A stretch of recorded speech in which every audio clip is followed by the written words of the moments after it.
Hello, hello, hello. Good morning, everybody, and welcome to Sunrise. It is this lovely Friday morning. I'm Chamberlain also. Friday mornings are always lovely. Well, if you don't agree with me, you can argue with your keeper. Good morning and welcome. I'm Maupe Ogunyusuf. Well, why don't I blame you, Mafwe? Good morning and welcome to the show. I'm Ayo Makinde. Well, let's take you to this. Have a look at this. Just looking at it like this, you may not understand the narrative behind this hill. I realized that there's a thing about hills. Is it just in Abuja or in the northern part of the country? But there are different things about hills, which we'll come to much later. But this Barrow Hills, it's Niger State, and it has a very historic significance. This was a place, you know that name. I don't know if our younger folks remember that, even know the name Lord Lugard. They do. Did you? Yes. Oh. 1914. Okay. You remember Lord Lugard, 1914, and they teach them in school these days. The name Nigeria, of course they do. Okay, I think they should do more with history. So this has a significance. There's this backstory about some persons. This was where the first transmitter, the radio transmitter, before an amalgamation was, and understand some persons, according to history, tried to break into the place, burnt a lot of the places there, facilities and items there, and then left only the transmitter. And so now there's a call to revive the place owing to its historic significance. And so what's going on? But anyways, it's what you can see, just take it all in. There you go. Well, well, maybe I was seeing another movie, as you always say. It's a movie maker. It's a movie maker. Look, get out of your head and go and make the movies. And that's once what and for all. to do, you know?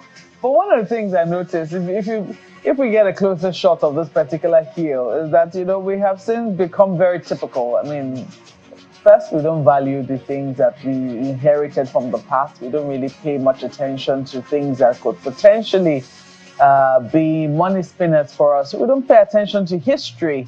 But when we eventually now start to look at hills, what we see are prayer grounds. Any little mound rising from the earth. If you go there, you can blame them. Maybe a few days problems later, are many. Too many problems. You will see that they put a staircase there and they put a few tiles there. And that's where people are going to go and pray. Orioke is very, very prominent in Nigeria. And what do people go and do in Orioke? They go and pray. That's all we do. And I think we need to do better. When I saw this visual initially, I was like, what's Barrow Hills? Even I didn't know about it. Until a bit of context was put into it. I understand it was also called the Sir Lugard Empire Hill. Mm-hmm. It's 150 feet above ground level, and it's supposed to be a tourist location of the colonial Nigeria high-frequency radio station that was installed by Sir Frederick Lugard at Barrow in Niger State. So that's a bit of a background to the visual that you're seeing there. Now, whether the Kogi state government has been able to revive it, or is it going to be under the tourism and monuments? Is it a national body that is in charge of it? It's unclear. But whoever is in charge, they should do some work to ensure that, we're able to revive it. Lokoja is a beautiful place. When you look at, and there's so many stories to be told around Lokoja. I mean, the fact that the Y in that coat of arms that we like to put on everything is situated right in the heart of Lokoja. It's not for any joke that it's called the Confluence Town. That's what it is called. So if perchance you are in Kogi State and you just want, is it Kogi or Niger now? I think it should be Niger. Okay, now it should be Niger State. Well, the confluence is in Kogi, but River Niger runs through Niger. So I'm sure I think that's why here, then, it appears that way. Yeah. The places where they connect. So if you're able to make Kogi and Niger, by all means, feel free. It's like Abuja and Suleja. By all means, feel free. The lines can be a bit blurry. Mm-hmm. The most important thing is that you get to see as many sights and sounds of this country and take them in. Speaking about sights and sounds, one of the locals who was there, we understand, they said that one of the tomb of the soldiers who was buried around the area suggested that some of those facilities might have been installed 115 years ago. Can you imagine that much history? Yeah. 100. Don't forget that this country, we celebrated our centenary. When was that? In 2014. There you go. And Nigeria was amalgamated in 1914. So because they kept on arguing. After 100 years, shouldn't we come back and discuss? Discuss what? They said that, look, if you have an agreement for 100 years, according to what they said they wrote, and don't forget, it was a business entity was installed there. The company, it was Niger Company. Niger Company, yes. So it was a business. Oh, the way they did it's now Niger area, isn't it? Nigeria. It's a business name. Whatever it is, we've since evolved, and at least we see ourselves as a country. Or is it that we think we've evolved? We bear our name very proudly, Nigeria, and that name is known everywhere. 1 in 6 black people you see around the world will be a Nigerian, and I think we wear it. We wear our green, white, green with pride, regardless of our many challenges. How we about can discuss. Controversy. I mean, have we really evolved, or we think we've evolved? But Are there people pulling the strings somewhere? It should be like a couple, you know, who come together after a while and say, "Oh, we've been together 25 years. Let's renew our vows." Maybe that kind of discussion, by all means, let's renew our vows. Let's check if it's working. What's working? What can we do? But I think largely Nigerians are proud to be Nigerians. Yes, we know that there are a number of people who are dissatisfied. I mean, I'm not happy with the way my country is. I know that we could be so much better. But at the same time, I'm not blind to seeing the potential that this country is able to, bring on board when it eventually gets its act right. That's why people should stop saying, leave the vow as it is. They shouldn't be afraid of coming to renew the vow. So let's renew our vows. Yes, I totally agree. Let's renew our vows. Ayo, what do you say? I think the challenge here is, well, yes, I'm always seeing movies, but maybe not right now.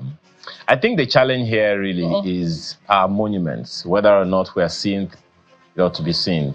You understand what I'm saying? Can you hear me? I hope you guys can hear me. So anyway, so the point really remains. That these are awesome.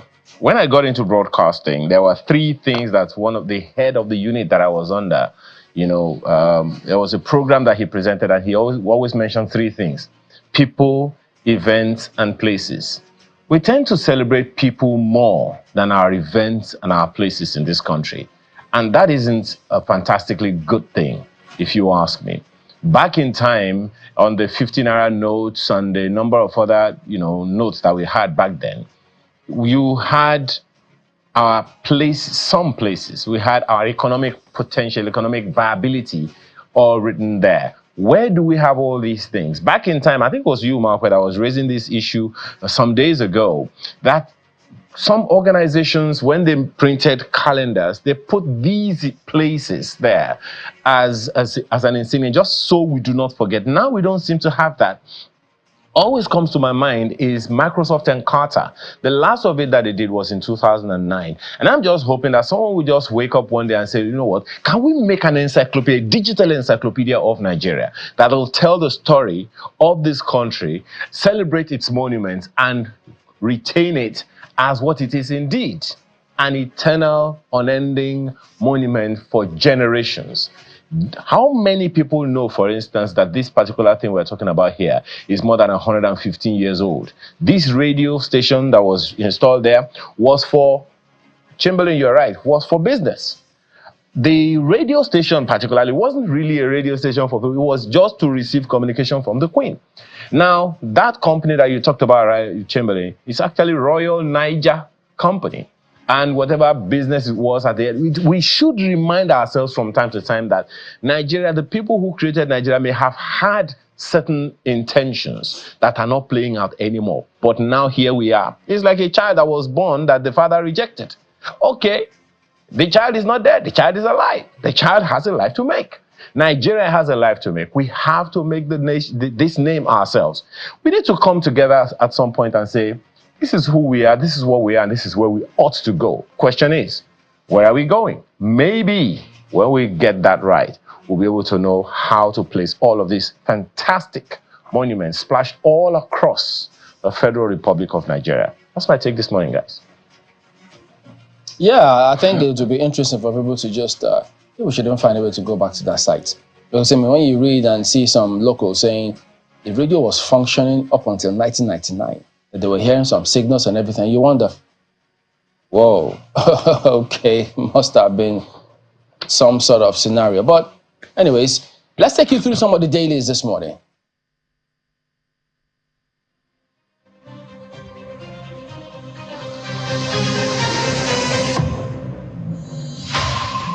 Issues around fuel price is still very much in the news this morning. Look at the front page of Vanguard newspaper. Petrol price hike. Asima, PDP, article, CSOs, others insist on reversal. And look at the riders. Hike will worsen plight of businesses, households. That's from Nasima. PDP demands reversal of anti-people policies. Tinubu undisturbed by hardship in Nigeria, that's according to article. JAF asks Labour to provide leadership for resistance. NNPP begs Tinubu to reverse hike.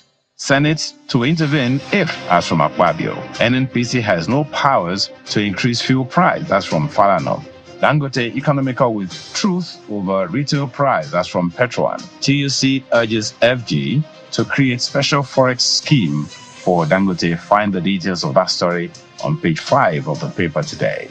Nigerian Tribune has it this way. TUC calls for special forex rate for Dangote refinery, wants FG to return petrol price to what it was in June 2023. Ipman links petrol price hike to deregulation. NNPCL lacks power to fix prices of fuel, as from Falana. Article hates Tinubu over hardship. That story is on page 4 of the Nigerian Tribune this morning. That same story is represented differently on the front page of the Nigerian News Direct. 15 billion naira debt owed by NNPC Limited threatens fuel supply. Marketers lament. That story is on page 3. In that NNPC Limited of inflating fuel price. The details of that story on the inside pages, of course, if you watched Channels Television yesterday, you'll find the details of that story right there. The front page of Daily Trust has Ipman tackles NNPCL over new petrol price, says oil firm bought for 899 but sells at over 1,000 naira per litre. It'll come down, trading arm of National Oil Company. Streets deserted as workers, students trek. Tinubu knocks article. Amechi calls for protest. TUC seeks reversal of hike. Details on the inside pages. Daily Times has TUC to FG. Return fuel price to what it was in June 2023. Stories on page 4 says there's no government in the world that doesn't intervene in its critical sector. Article slams Tinubu over hardship his policies, including petrol subsidy removal, has inflicted upon Nigerians. Fixing petrol prices illegal. Against PIA, Falana tells NNPCL. Find the details of that story on the inside pages of the paper. The angle of Daily Independent this morning is signs of anarchy everywhere in Nigeria. PDP BOT warns, asks Tinubu to review policies to check widespread hardship. Nigeria sinking deeper under President Tinubu. CUPP laments. My husband not cause of hardship, says Oluremi Tinubu. Details of that story on page 29 of the paper this morning. If you look at the front page of the Guardian newspaper, this is what you'll find. War against corruption, where anti-graft eagle turns a blind eye to secret cows. What does that mean? That's a very telling image on the front page. The details you find on the inside pages of the paper today. Blueprint newspaper has DHQ dares Asari Dokubo. Come and witness military might at battlefield. Dismisses ex-militants' threat to down troops' helicopters. 165 terrorists killed, 238 others arrested in 1 week. That's from Boba. Brigadier General Sadiq faces court-martial over palliatives. The details continue on the inside pages of the paper this morning. Business Day, from blackboard to smartboard. Tech, redefining Nigeria's learning system. Find the details of that story continue on the inside pages of Business Day newspaper this morning. These are some of the papers we have for you today.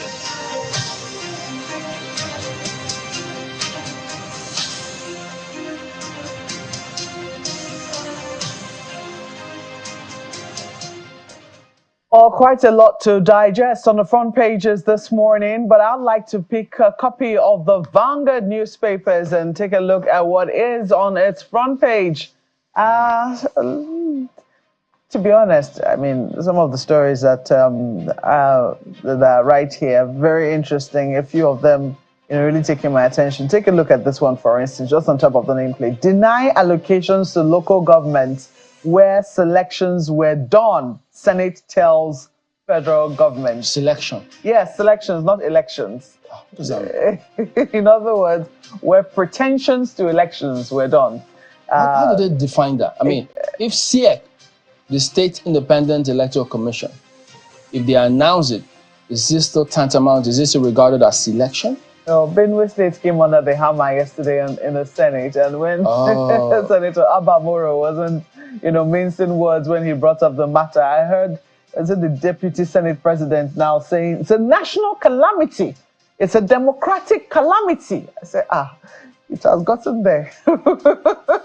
When you begin to hear words like that, used by lawmakers in the chambers of National Assembly, you know that, I don't want to say the shaggy has gone round, but hey, this is what it is. That story is right there. I think you should take a look at it. Is it something you will agree with when you look at the controversy that has followed quite a number of local government elections that have been conducted around the country? Is it something that we should do? What is the criteria that we would follow if we're to say that, look, what was conducted in some states was shambolic and local government funds should be held? Because you cannot do it arbitrarily. I think the prayer on the floor of the Senate yesterday was that of Benue State should be withheld because the elections were shambolic. That was the complaint brought on the floor of the Senate by senators, especially from the state. The question then will be if that is approved by the Senate, if that is pushed for by the Senate, and that is passed, what will be the criteria? Because it cannot be arbitrarily done. Page 4 might give you a little more context. Let me not take all the juice out of the story for you. But on a happier note, take a look at this story. NIN SIM linkage of all phone numbers completed. That's according to the NCC. Are they sure? Not my words. Yes, it's their words. So we shouldn't be hearing anyone saying my phone was bad anymore. NIN SIM linkage, not that program that has been on since forever. What happened? Of all phone numbers completed. The National Remember how there were Communication Commission massive queues at different telcos, even almost much more than you get in petrol stations, about people who were claiming their numbers have been barred, in spite of them having gone and fulfilled all the purposes, all the procedures, only for the commission to come up with a statement saying, no, suspend this. So if they're saying it's completed now... They later on resumed. I was a victim of that. I mean, over the holidays, sometime in September, I had my line barred, even though I had done it before. And it wasn't going to be lifted unless I went to the office and redid everything all over again. Turns out that it wasn't that my stuff wasn't linked. They said I was using an analog SIM, and I need to. Who gave me an analog SIM? I don't know, really. I had to use a digital SIM. What does that mean? The most important thing was that the institutions involved, the company involved, was, they had people on the ground to attend to you promptly and make your life easy. I want to believe that was the experience of many Nigerians. If that was your experience, you can share with us. But this is what the NCC is saying today. Today is the 11th of October 2024. Let's take a note of this day. This is when it was reported. NIN SIM linkage of all phone numbers completed. So that means NCC. Anyone whose NIN and SIM doesn't match, tally, it's not done, you're not going to be able to get service. Yes, you're not going to be able to call. Meaning we should be able to locate bandits, terrorists, exactly, who use all of these things. Exactly. Meaning no more excuses if you can't catch some of those things and trace their cause. Meaning just seem to keep drawing the consequences. I only read the headline, Mr. Uso, but on the lighter note, it's a Friday, and I said, thank God it's Friday. Take a look at this. Mr. and Mrs. I also love what is right there on the front page of Vanguard. Mrs. says everybody warmed up to him when he was introduced as Mr. Petrol. People were angry when the compare later pronounced his name properly. And Mr. says, he said Pedro. His name was Pedro. Pedro, not Petro. That compare should be flogged. Mr. Petro. I mean, when you say somebody is Mr. Petro, it means he supplies, You he know, provides he it. provides it. Poor man. Anyways, that's where we leave it for Vanguard newspapers. Ayo. There goes Ayos, Mr. and Mrs. Well, no. I mean, I love the fact that, it's Mark when I read it. So at least now we know. Anyway, Blueprint newspaper is my pick this morning, guys. And it's because of a statement made by the vice president. It's something that's been on for a long time.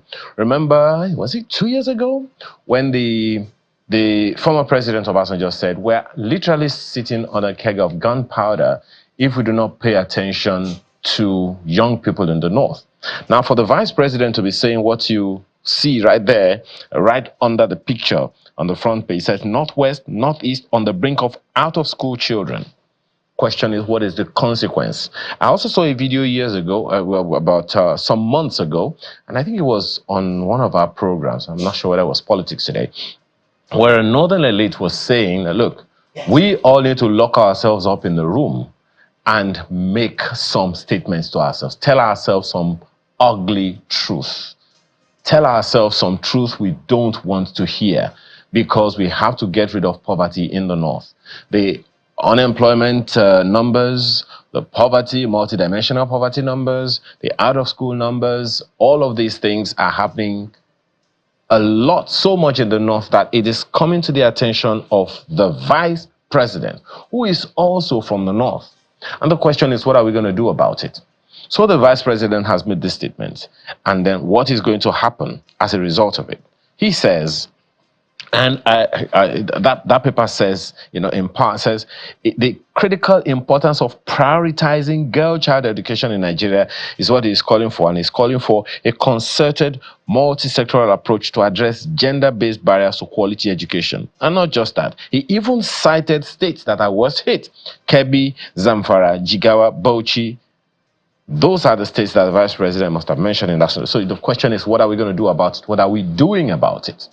We have northerners in the National Assembly, northerners in the state houses of assembly, northerners in the Federal Executive Council, northerners in the judiciary. We have us everywhere. The question is, what are we doing to ameliorate the pains and sufferings of our people in the north? This is the question. Someone said that agriculture is as important to the north as oil is to the Niger Delta. The two ministers of agriculture are both from the north. What expeditious action are we taking to ameliorate the pains and sufferings, the poverty levels in the north, so the benefit of the people? Marco, I'm sorry, it's a Friday morning, but hey, we need to give attention to some of these things from time to time, because if we do not, who will? We have state governors all over the northern region of Nigeria. What are we doing? What is the plan to help the people live a better life than they currently live? It's my question this morning, guys. Right. Well, yeah, I mean, questions that will also require a lot more answers. But on this petrol matter, I see the front page of Vanguard also saying, what are they saying? They're all asking for them to rescind it. NASIMA, CSOs, but look, I think at this point of our lives, we should know that we should be able to do a lot better. Because, number one is, why don't they all just sit back? Because you have members of Pengasin, Trade Union Congress, Labour, all of those chaps work in that sector, in that industry. Thought that what they should be harping on is this. Because they keep asking for basic things like reverse it, it's not. Go and get us the calculation. How is this crude traded? What are all of those issues we hear about, the pricing templates? Bring out the pricing template. Prove to these chaps that, look, your pricing template is faulty. Look at the light train, the shipment of those vessels. Talk about the insurance, the average financing cost, the plant, S&P platforms, the premium non-leaded, the logistics, the refinery allocations. Talk about all of those and come up with the figures. Then if they can't, if they're uncontrovertible, then you have a case. But if you, like everybody else, say, no, just rescind it, they will ask you, on what basis? You can't get them that way. 2 cents, right? Anyway, we're back in a moment, everyone. Stay on with us.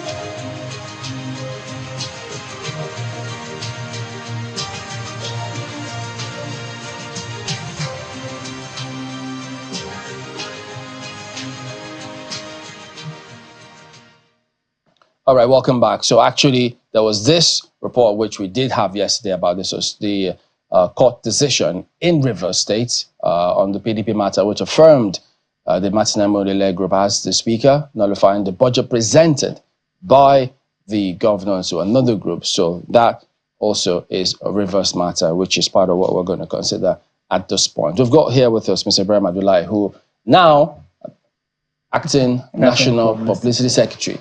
This broke overnight. Yes. This developing story. So what they say, breaking overnight. So good morning. Thank you for coming today. My pleasure. So lots of people woke up to that, wondering what is going on. So your statement, which you also put up early this morning.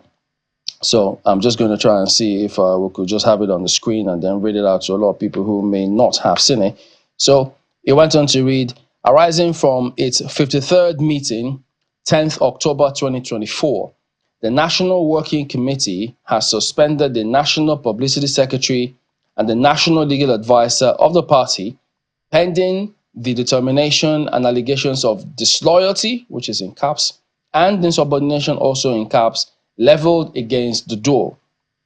In the meantime, the deputies in the respective directorates, Ibrahim Abdullahi, yourself, and Barrister Okechukwu Osoha, have stepped in acting capacity. Signed, Ibrahim Abdullahi Manga, acting National Publicity Secretary, PDP. But not long after that, lots of people now saw another message circulating from Mr. Debo himself. And so we're also going to see how we can bring that up for lots of people to also see and see how we're trying to put that in context. So the heading of his message was press release on the decision of the National Working Committee, NWC of the PDP, on the reported anti-party activity by the acting national chairman, Ambassador Iliya Damagun, and National Secretary, Senator Samuel Anyanwu. So he goes on to say, the National Working Committee, NWC of the PDP, have extensively considered the series of complaints raised against the acting national chairman, Damagun, National Secretary. And so, but basically here, it's a pretty long read. But he is just saying, look, let me take this back. Consequently, he says, the NWC, pursuant to section 57, 58, and 59 of the PDP Constitution, has suspended Ambassador Iliya Damagun and Senator Sam Anyanwu as acting national chairman and national secretary of the party, respectively, and referred them to the National Disciplinary Committee for further action. So we have your statement suspending them and his own statement also suspending the acting chairman. So now break it down for us. What's going on? Well, Chamberlain, thank you very much for having me. The response by my colleague and the suspended National Publicity Secretary is unfortunate. It wasn't expected because as a lawyer and a very senior one at that, one would have expected him to be guided by the ethics of the profession and the rule of law. He would have known before coming up with this that you don't react when you are in suspension and he doesn't have the locus. The moment you are said to be suspended, you cease to act, on behalf of the party. In any case, Debo, as I speak with you, is not even within the shores of Africa. He's not in Nigeria. So yesterday, we took this decision out arising, like I told you, or like I sent out this morning from the 593rd, executive session of the National Working Committee. And that was where the decision was taken unanimously by everybody, including his colleague, the National Legal Advisor, who should have the legal knowledge, to act in that regard if it was necessary for any rejoinder to be expected from them. But he, guided by law, and Debo himself, a very senior lawyer, one would have expected him to know that he doesn't have the locus whatsoever. Where was the meeting held? Who were the signatories to the meeting? Where was that NWC convened? And therefore, there's no basis whatsoever for that to be attracting even the attention of the media, with due respect, because it's neither here nor there. It's, when someone is drowning, he tends to bring that kind of a problem. Part of what he argues is that the suspension, his suspension, and his colleague, he claims that it was erroneously done. It was illegal because he was not invited whatsoever to explain or to ask him questions, saying, look, put my offense before me and ask me questions and have me respond, but he just suddenly heard that his respondent said, look, how did the group even convene in the first place? That was not right. The excellent provision, the relevant section he was quoting in his own purported suspension of the national chairman and the national secretary suffices here in this regard to answer this question. Because what the National Working Committee did was to say that they will step aside, you and the National Legal Advisor and a competent committee headed by Deputy Governor and now the the Deputy National Chairman South, His Excellency Taufik Arapaja, to now within 2 weeks look into the allegations leveled against Debo and his colleague. Within that period, we would have invited him, and then the attention he's seeking would be given to him for him to respond. Nobody is suspending him or anything. We are just asking him to step aside, or dismissing rather. Nobody is dismissing him, but it's merely a suspension to provide for the opportunity for him to be invited to come and account for the allegations leveled against him. And so within the period this is going to take, one was not expecting Debo to come up with a counter suspension. In any case, why will it wait until he was suspended for him to now say he is also coming up with a counter suspension outside of the country and devoid of any known legal background for him to come up with this? So your guess is as good as mine. It's just effort in futility. What about the legal advisor? Was he present? Because he was present at the meeting. He himself was there when the votes were taken, and everybody except himself voted against their continuous stay there without experiencing this or going under this investigation. So, what is this? What is the cause of this suspension? It has to do with allegations leveled against them. One of it was, even though I'm coming up later with press statement where the details will be brought to your knowledge, but then in the meantime, allegations around taking decision against the collective, interests of the party. We had as a party agreed that we were not going to take part in the local government elections in Rivers just yet, like many other states. My state, Kebbi, Katsina, and many other states came up with excuses that they were ill-prepared. They were not fully prepared to partake in the election. And therefore, as we went waiting for the options to be explored, Debo went out of his way to make a statement against a resolution of the party. I mean, and in the case of the legal advisor, there were several allegations leveled against him himself. Is it that statement where he says, go for local government election, PDP charges Rivers State That's it. That was a resolution that, it was against a resolution that the party took with Debo in attendance, that we are not yet decided on whether or not we will participate in the primaries on account of, the mounting problems that we're contending with in Rivers on the one hand. And then secondly, because we needed to also clear this table. There were so many complaints arising from the protracted, problem that Rivers is experiencing.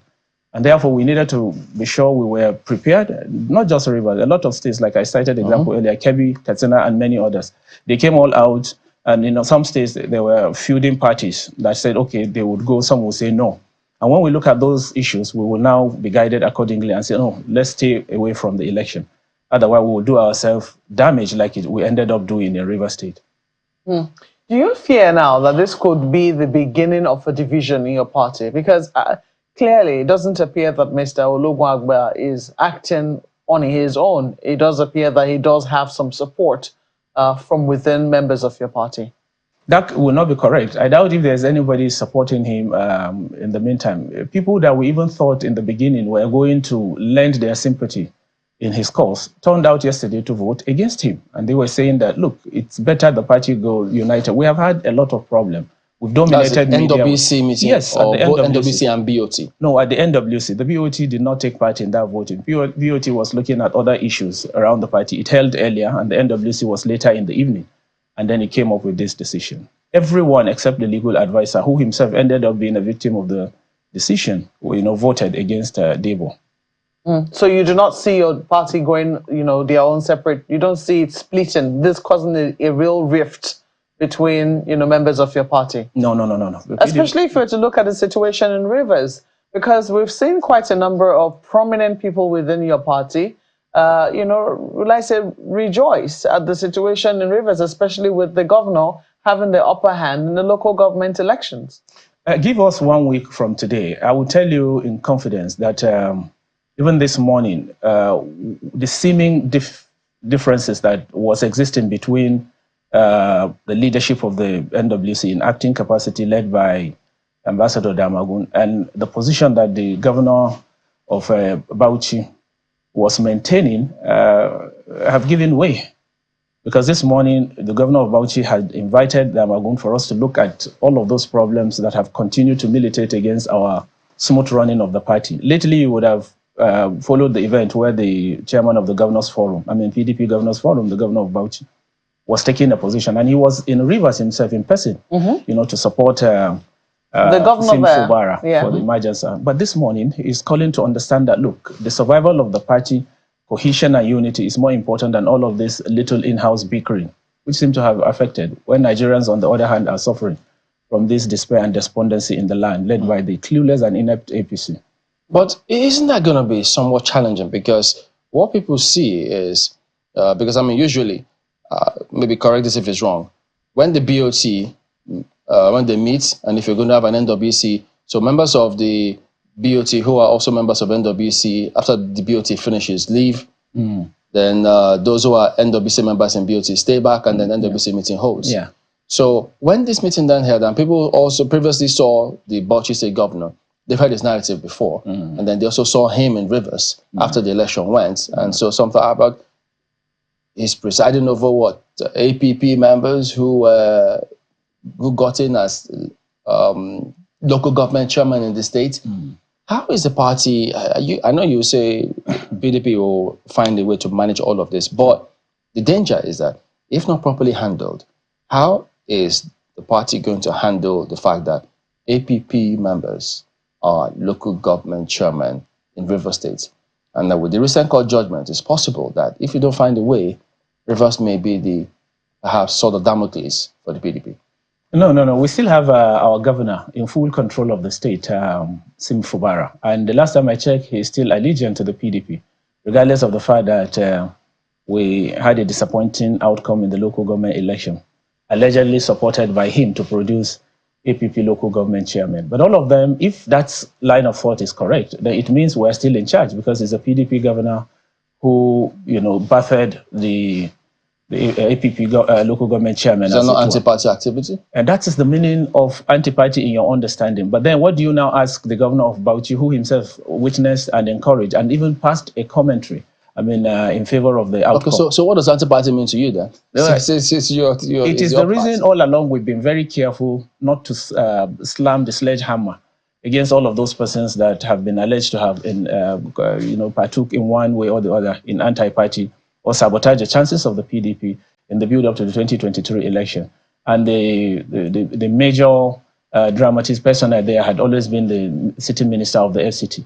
You will recall that even in this studio, I have severally argued with you on the need for us to trade cautiously. And that's what this NWC had done since it came about under Ambassador Umar Iliad Damagun. We refrained from what obtained hitherto, where the IU-led NWC will just wake up every morning, slamming suspension on our members. And that, in part, led to our loss of the election in 2023, because we would not have lost Peter Obi on the one hand, we would not have lost Kwakwaso in Kano, we wouldn't have lost Shema, Nnamani, and several others. These persons were very important in the party, and the loss of them, counted seriously against our fortune, and we are guided by that. And that's why even with the mounting pressure on us to slam suspension on Nyesom Wike, we've been guided, because it wasn't justified for us to go that way. And now a committee is in place, two of them actually, one for reconciliation and the other for dialogue, to see to it that all of these issues, mountainous as they are brought on the table. We review to addressing them accordingly.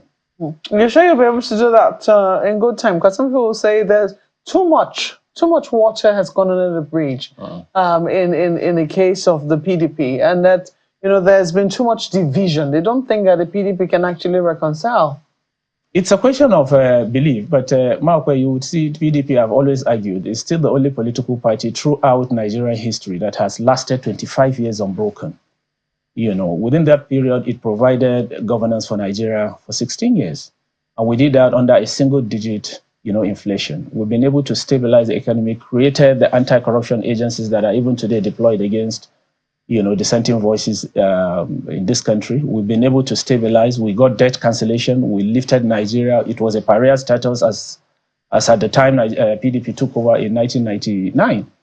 But before Obasanjo concluded his 8 years, Nigeria had regained its place in the Committee of Nations and so many other things, PDP was able to do. So PDP will defy the odds, rest assured. We will come out triumphant. We are accustomed to this crisis. We've gone through worse crisis than this, and we've been able to come out. You've gone through worse crisis than this, out certainly. of power at the center? Yeah, you would recall in 2016, we were with Modu Sharif crisis. It was one crisis that we thought was going to consume the party, or Nigerians thought. But we journeyed and navigated through the waters and came out unscattered. We went through McCarthy imbroglio, if you recall, and then the Secondo's own. So it's something that is inherent, it's expected, it's natural with political party. I've always argued that management of home front is even a difficult task for individuals now, not to now talk of a political party where interest is what seems to be the guiding principle. So you don't expect these things to go seamlessly without these difficulties that we are contending. But we will come out, rest assured. I really want to share your optimism. Some people will say that when you look at the history, which you have just traced, it would seem that it's been one thing on top of another. So when an injury or a wound should have healed, it would seem that when another crisis happens, it removes the scab of the wound that was healing and then digs that particular wound even deeper. And I think that's where the danger really lies for the PDP. Would you agree with that analysis? Yes, it's correct. I will agree with you. But then again, the internal mechanism that we have in place, and we've been deploying them so far to journey through these 25 years in question. All of those other parties that were formed alongside the PDP in 1998 have either fizzled out or metamorphosed into some platforms, including the ruling party, the APC, to form government in 2014. So it's only PDP that hasn't changed its name, texture, color, and objectives. We remain the same, and we are going to come out triumphant, rest assured. By the end of this year and first quarter of next year, you will see PDP united once again with that common front and determination to forge ahead, at least to salvage Nigeria from this hopelessness that seems to have pervaded the land. How does PDP handle members like Honorable Ugochinyere? Because he's also circulating messages that PDP, NWC has suspended the acting chairman, Damagun, others, and is calling on North Central to meet immediately to present acting chairman before the next NEC meeting. He needs to be guided. He's a lawmaker. He sits in the hallowed chamber there as a legislator and one of our respected members. By the way, a young man, he should be guided by rules of engagement, not to be inciting flames where none exist. So Ugochinyere is not taken with the seriousness he needs to be taken in this regard. So he needs to be guided accordingly. So there's no, at least he's not going to be invited for anything whatsoever. So only those who have been suspended are the ones who are supposed to come and answer questions. Certainly. They have within the next 2 weeks to do so. And if they are vindicated from the allegations leveled against them, they will be restored in their position. Or anything short of that, your guess will be as good as mine. Meaning what, they'll be expelled from the party? Oh, certainly. Wow. That's deep. That's deep. That's deep.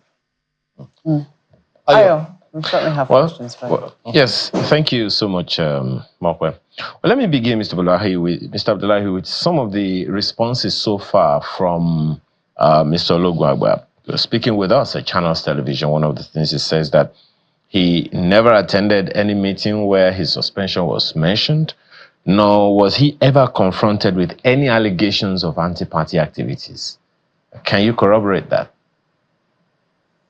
Yeah, but that's the reason he is taking suspension only yesterday, so that he will come around. In any case, you don't allow someone that is going through an allegation to continue to preside over, the position that he's occupying. Now that he is said to be suspended, within 14 days, he's expected to present himself to the committee and decided by one of his colleagues, our colleague, the Deputy National Chairman, South, Taufik Aragbaja. His Excellency would give them the opportunity alongside his committee to come and, present their arguments. And if they are logical enough to convince us that he truly did not take part in things that will amount, to suspension, he gets reinstated immediately. Don't forget, so many of them, I didn't want to go into details. I would present some of them later in the day as I address the press call at the Secretariat. We have allegations of even conducting or hosting a meeting, at the instance of the governor of Ondo State. And you needed to see how, from yesterday through this morning, how Ondo State PDP, went into jubilatory mood to say that one of their major problems had always been Ologunagba, my respected colleague. And some of the details will be made available in due course. And in the meantime, we're restrained to ensure that the committee is not preempted, so that they will discuss elaborately with him, and finding him innocent, he's back on his seat. Was he ever confronted with these allegations? Because it would seem like it's one of those media announcements that, some would consider it a little embarrassing to hear of your suspension on just like everybody else, just get the information like everyone else. Meanwhile, so question is, was he ever served a letter, a notice, at least to even defend himself, even before he got any notice of suspension? Was any notice sent to him? Ayo, this is the level that is to be done. Once there's allegation, and I can tell you here that we've received several of them. There has been warning even before now, twice on personal ground. This is verbally, by the leadership, to ensure that he is guided from some of the conducts that he has been put in. His disposition lately suggests that the party is divided. And I think Chamberlain I did allude to that earlier, that it appears the party has been divided lately, some persons pursuing different objectives from the collective whole. That cannot be correct. And if we allow this to go unaddressed, it will lead to a problem later, and then the same media will take us, and Nigerians will lose confidence in the PDP further. So it is an action that we're taking quick enough to survey the situation by ensuring that while he is on suspension, within 2 weeks, he will be expected to have faced the committee, and that committee is in the position to vindicate him against those suspicions or confirm them accordingly. And if that is the case, it will be unfortunate. Well, is it true? Are you then saying that it is not correct what he said, that the PDP is factionalized? Well, that's a relative term, depending on what his understanding of factionalization means. But as far as we are concerned, we are united, we are cohesive. We have not even been as united as we are now in recent past. You would remember I stated earlier the kind of suspensions that the party kept getting. It was that disunity that led us to lose the election the way we did in 2023. Some people were for this, some people for that. We had several quarters and several interests to pursue. And that disunity led, whether you accept it or not, us into that failure. The election may have been rigged, but it was because of that disunity and, disaffection in the party, in the manner that we went to 2023 election, that created the platform or ambience for, the ruling party to do the damage that they did to us by ensuring that they rigged the House and they penetrated the PDP and did this monumental damage to us. But by the time Ambassador Umar Iliad Amagun took over in acting capacity, we started bringing back the House. We started uniting, even in the face of mounting pressure, suspend this person, do this thing. He has been indulged in, he has indulged in anti-party, he has done this. So we just aggregated all of those complaints. And you could see it's over 1 year now. We've kept the party going united.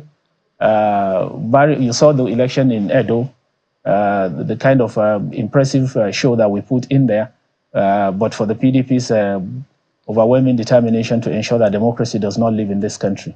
And they stole that victory. The PDP or the APC? The APC. You said PDP. Oh, apologies, sorry. The APC's determination to ensure that democracy is truncated. But we are in court. We're going to retrieve our mandates because every discerning mind in this country has seen that kind of rooftop or broad daylight robbery, which will not stand in the face of law. Now, the issue you talked about, the disaffection, leads to the question, the comments made by the governor of Oyo State when he talked about the fact that the national leadership of your party needs to adopt what he calls a comprehensive approach in implementing the recommendations of its reconciliation committee.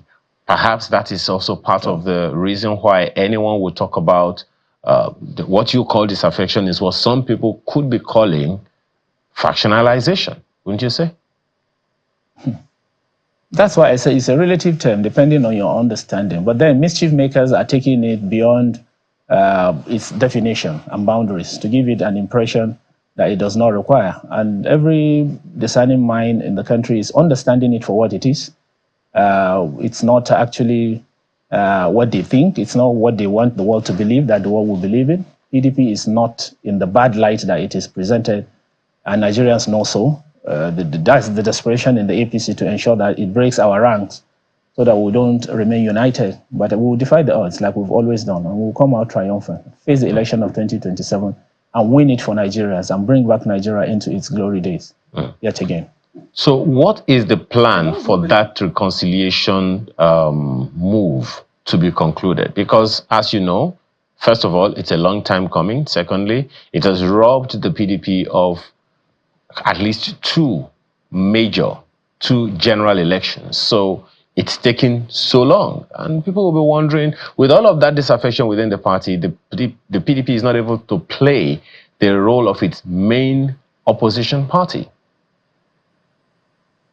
It's not going to be as easy as you sound, Ayo. It's a very, very Herculean task. And what is even more Herculean is when you begin to have difficulties in managing a position that the party is taking, like the present one at hand, that we are expecting to put the house together and then forge the problem, the common enemy.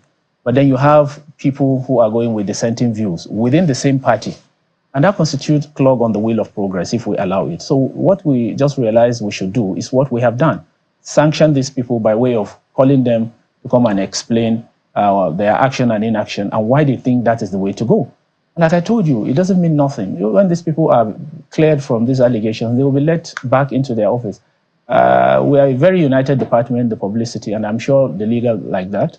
We're going to continue to pursue the objectives of the party, devoid of rank or violence and outrages. We would remain restrained and to ensure that we pursue the common enemy until we get to the finish line. The common enemy, and that will be? The common enemy is APC. Okay. Tinubu-led APC federal government that has succeeded in bringing Nigeria back to Stone Age. It is going to be very interesting to see you do that, because right now, one of your very prominent members, the man who we say is at the heart of this crisis, is currently working for the APC government. But he is the Minister of the Federal Capital Territory, and there's no way you can criticize the current president without some of the stones or the shots getting to him. But you will also agree he is the most outstanding minister today in the pack. That tells you what PDP is about. It was for that same reason that they saw the quality in PDP and invited him over to come and serve. And he has made it very clear to the PDP and the leadership, the zonal, the national, and everywhere that, look, you guys should advise, do I go and accept this assignment? And the party ratified that, yes, you can, if it is for the benefit of Nigerians. Between you and I, it has turned out to be for the benefit of Nigerians. We had a minister who sat in that capacity for 8 years without changing even the street lights in town. What is Abuja looking like now in just 1 year? So if it is going to be for the benefit of the country, and it has turned out so, no, you don't think that whatever it is that he achieves with the Tinubu-led administration does makes it then difficult for you to criticize and dismiss the APC-led administration as you would want to? No, in the part where the government is doing well, we will give it their credit, and we have been doing so. And certainly in the FCT, Tinubu-led federal government You say it has taken us back to the Stone Age. I imagine that those who live in the FCT in the other sectors of the academy, Stone Age. Yes, certainly we have had increase in the security surge, insecurity in this country. We have had other issues that are biting hard, economy and whatever. All of these things are the failures of the Tinubu-led central government. But in the part of the FCT, where Nyesom Wike is supervising, he has done just very well. No person in this country, not even Erufai, who set a very impressive foundation, has achieved as much as in Nyesom in 1 year. For some people, they're going to say that whatever it is that this current PDP leadership as is currently constituted, no matter what it does, it's going to be very difficult for them to see reconciliation in the offing, because as far as they're concerned, this leadership is actually working with the current minister of the FCT. That cannot be correct. It's an allegation. If substantiated beyond reasonable, that we will accept it. But in the meantime, it's just within the realms of speculation. How do you qualify your stance in Rivers? Say again? How do you qualify the stance of the PDP in Rivers? PDP is there. PDP is still in the safe hand of the governor. And then, of course, Wike is a leader, a national leader of the party. And then by the time we go into this unity that we are saying we are going to do on reconciliation and what have you, even the committee, as I speak with you, are leaving the Southwest today. They've been there for days now, trying to put all these feuding parties back on the table and see how we could resolve the problems amicably. So certainly we'll come out triumphant. I think it was Chamberlain who asked you about anti-party and how do you define that? Because you've suspended Mr. Olugunagba even though he hasn't answered to the issues that you have brought. You say that's one of the ways. It's the first step. It's the first step. He's going to be invited to answer allegations against him. But you have suspended him based on an action that he took. Is that correct? Yes. Is it the only one whom you're going to be suspending? Is it the only one who has taken actions that seem like anti-party activity? Even this one in question, he wasn't the only one suspended. The legal advisor, national legal advisor, a lawyer over 3 decades standing, is also suspended. And then before him, you are aware of Chief Dan Obi, High Chief Dan Obi, the zonal vice chairman of the South, has been also in suspension for months now. So it's something that the party will not waste time. Within the powers of the NWC, if it can suspend somebody, especially its members, as provided by Section 56, 57, and 59. If it can suspend somebody, in other words, there are people it can suspend? Oh, certainly. There are people that are beyond the suspension of the NWC. It will require the involvement of the other organs of government, particularly the NEC, which is the highest decision-making of the party. These people are important members of the party. I know where your mind is going. If a member of the BOT does anything, it's his own body that will suspend him in line with the support of the other organs of the government. It's not just for the NWC to wake up unilaterally and do so. All right, so we're winding down. So what does the Tommy Kimi, this disciplinary committee that he's in, what role do they play here? That's what I told you earlier they are doing. They are in the Southwest. They are leaving today to come back. And they have aggregated all the opinions of the feuding parties and where allegations have been leveled. So that as this gale of suspension, reconciliation, and addressing of the problem is concerned, we will be able to, within that time frame, put back the party in order. So that by first quarter of next year, we will not be contending with the in-house disunity. We will be facing the main enemy, again, I repeat, in capital letter, the APC, so that we can be able to retrieve Nigeria's hope back. So who is missed? Which group, which committee or body is Mr. Olugunagba and the legal advisor going to appear before? NWC or? Yes, NWC, yeah. It's an emergency committee headed by the Deputy National Chairman South, His Excellency Taufik Arapaja. So does the NWC have any position on the court judgment or the developments in River State? No, we do not have it. It was a decision that came out of the court yesterday, and it has vindicated the position that the Amafule-led, parliament is the one recognized. Yeah, but the Commissioner for Information in River State says what was before that court was not the legitimacy of the Amafule group, because the president had intervened and said, withdraw your cases.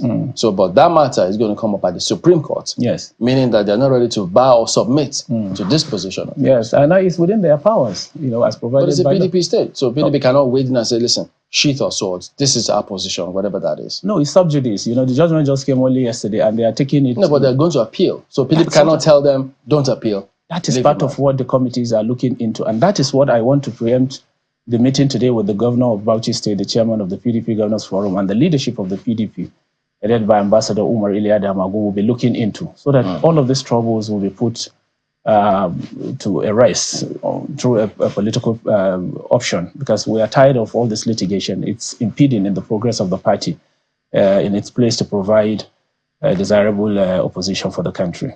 All right, we do thank you and appreciate you all taking our time to come on this morning in spite of the shadows that you have lined up for you. Thank you again. And that's Mr. Ibrahim Abdullahi, who is the now acting National Publicity Secretary of the People's Democratic Party. Well, Business Morning comes up now.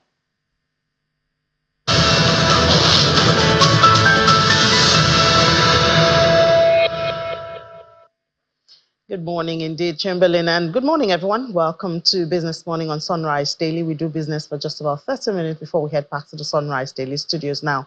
We start from the global space where oil eased on Friday after a rally the previous day, but prices stay set for a second straight week gain as investors weigh the impact of hurricane that's damaging a lot in the United States, and it's also threatening demand against any broad supply disruption if Israel attacks Iranian oil sites. Now, Brent, we see, dropped 29 cents. That's about 0.4% this morning at $79.11, while WTI was down 0.3%, and that's about 21 cents to settle at $75.64 a barrel. Crude benchmarks spiked this month because of that Iran's launch against Israel. 180 missiles is what was there now. Israeli Defense Minister said that any strike against Iran will be lethal, precise and surprising.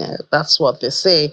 But even yesterday in Lebanon, Israeli strike was on central Beirut yesterday, Thursday, and it killed 22 people, wounded at least 117. This information is from Lebanon's health ministry. Meanwhile, Lebanese security sources said that at least one senior Hezbollah figure was a target in that attacks. Meanwhile, Gulf states are lobbying Washington to stop Israel from attacking Iran's oil sites, and that's out of concern for their own oil facilities. It might come under fire. Also, on the supply side, Libya's National Oil Corporation has said that it has restored production close to levels before the country's central bank crisis. You know that took away about 1 million barrels per day from global oil production. Now we come to Nigeria, we look at the Naira and we see, well, a little bit of gain yesterday. Well, I guess a bigger reason to appreciate that gain would be because there was no CBN intervention, and yet we saw that the Naira gain. So we see for NFEM, it's small, but I mean, it's positive. It's positive, 0.16% for NFEM, and that's just about 2 Naira 56 kobo. So while it opened at 1,625 Naira 13 kobo, it closed at 1,622 Naira 57 kobo. For NAFEX, there was also a gain, smaller than that, 0.07%.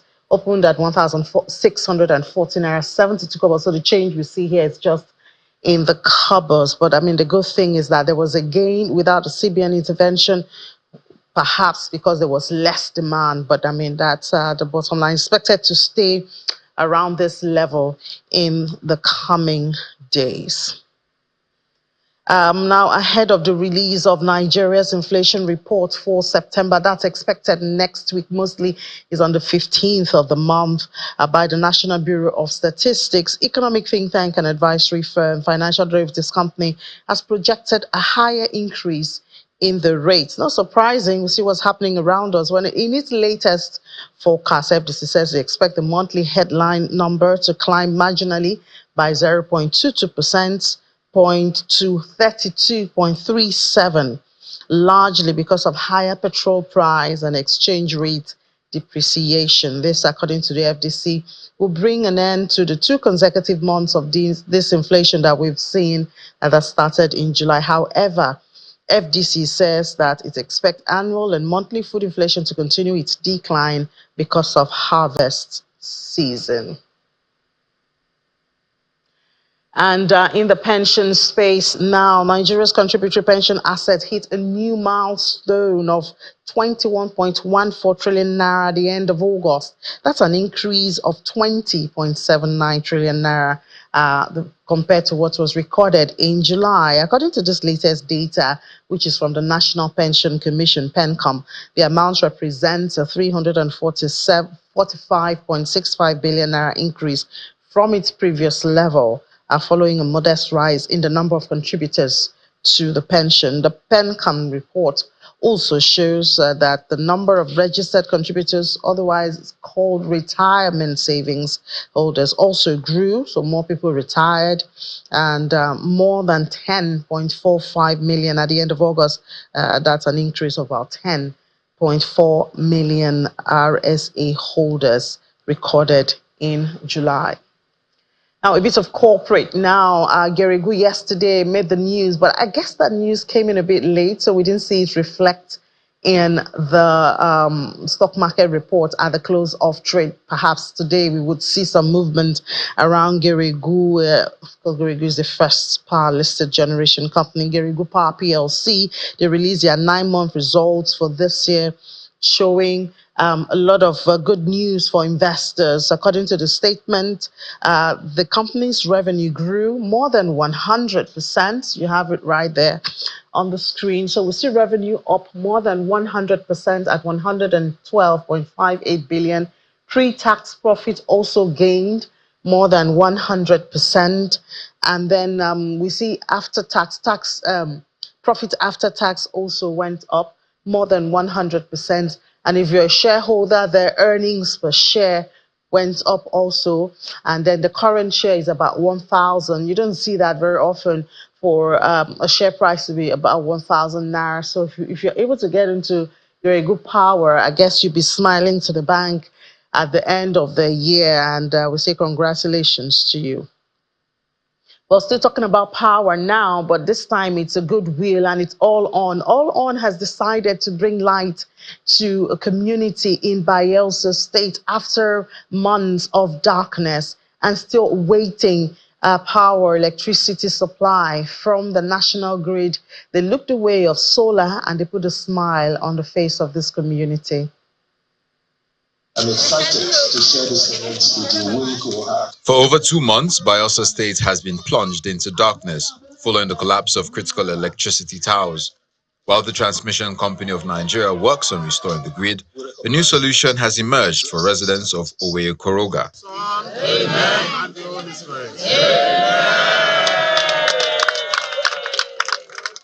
All On, through its financing and support, commissioned CeeLo Energy Limited to deliver a solar hybrid mini-grid that now powers 380 residential homes, 39 businesses, 5 public institutions, and 6 productive use connections. The project, which highlights the first execution stage of All On's grants to developers to establish mini-grids, will serve as the first of many other mini-grids that will be commissioned in other rural communities. This is a thing, if you look for it for 100 million, you cannot get. And it has come to stay. We are happy.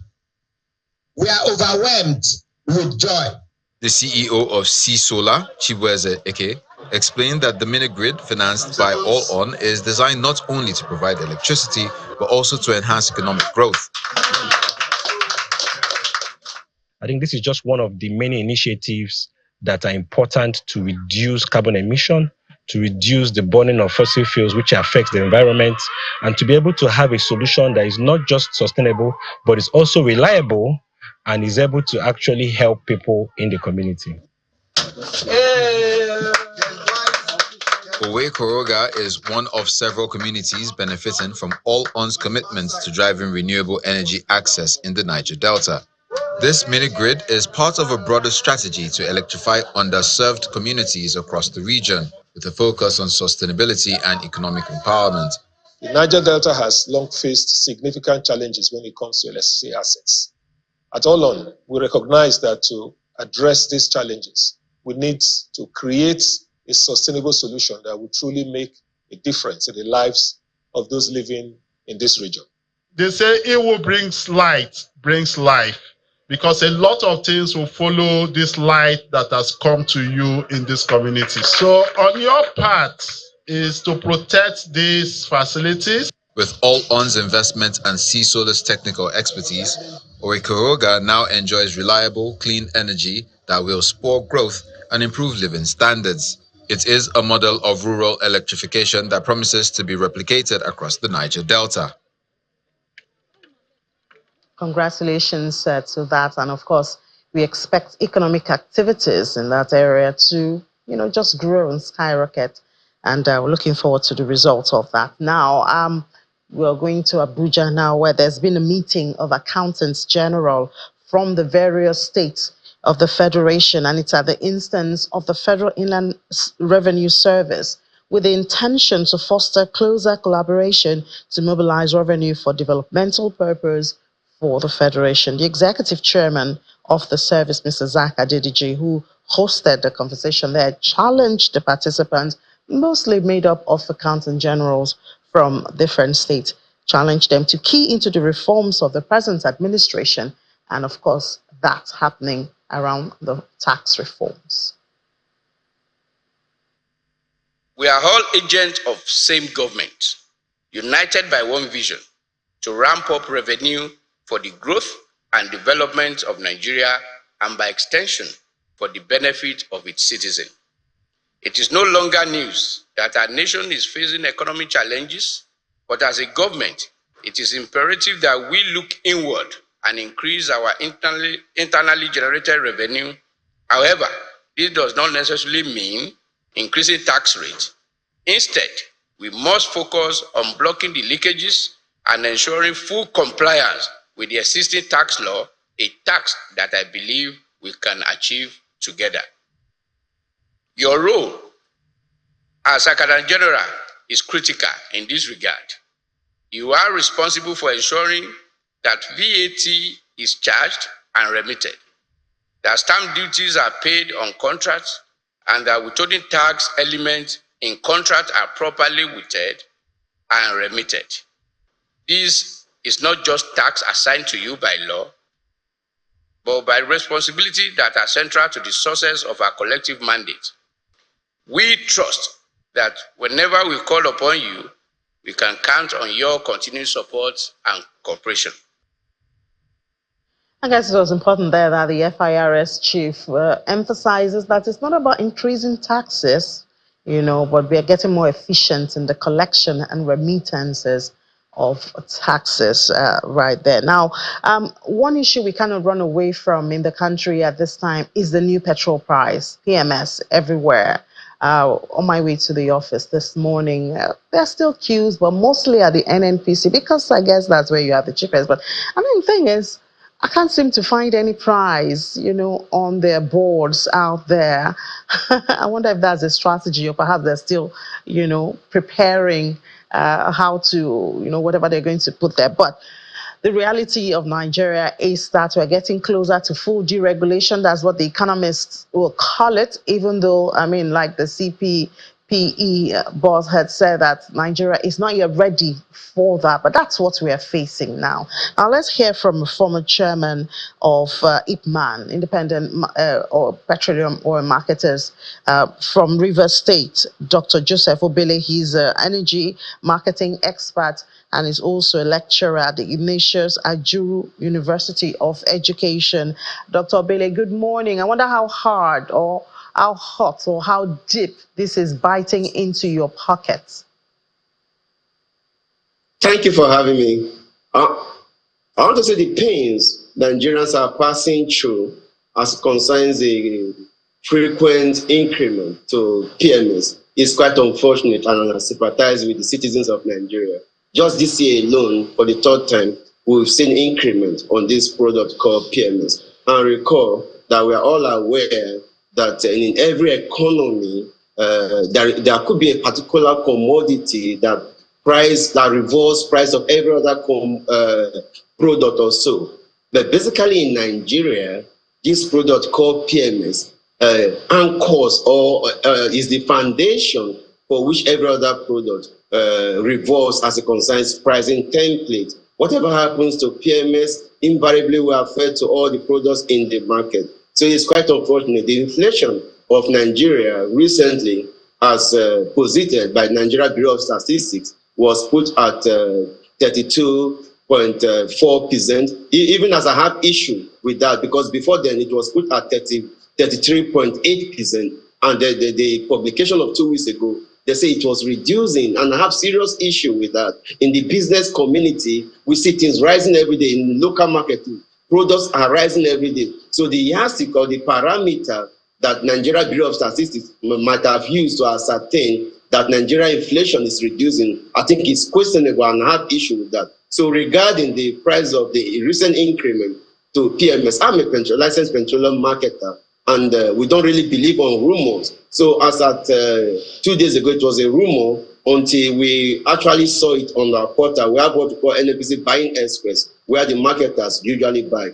So the adjustment has reflected as such, and kudos to the national president of IPMAN, Abubakar Garima. He led the delegation of independent petroleum marketers yesterday to the office of NNDPRO, and a lot of resolutions were reached in that meeting. One of that was there was a promise that they will be reviewing this price in next few days, and agitation from this toothless book that's called them Nigerian Labour Congress that caused the vulnerability of Nigerians. We've never seen it before now under any leadership of Nigerian Labour Congress, that prices will just be increased arbitrarily, making Nigerians feel true untold hardship. So once again, asking about how we feel here in Port Harcourt.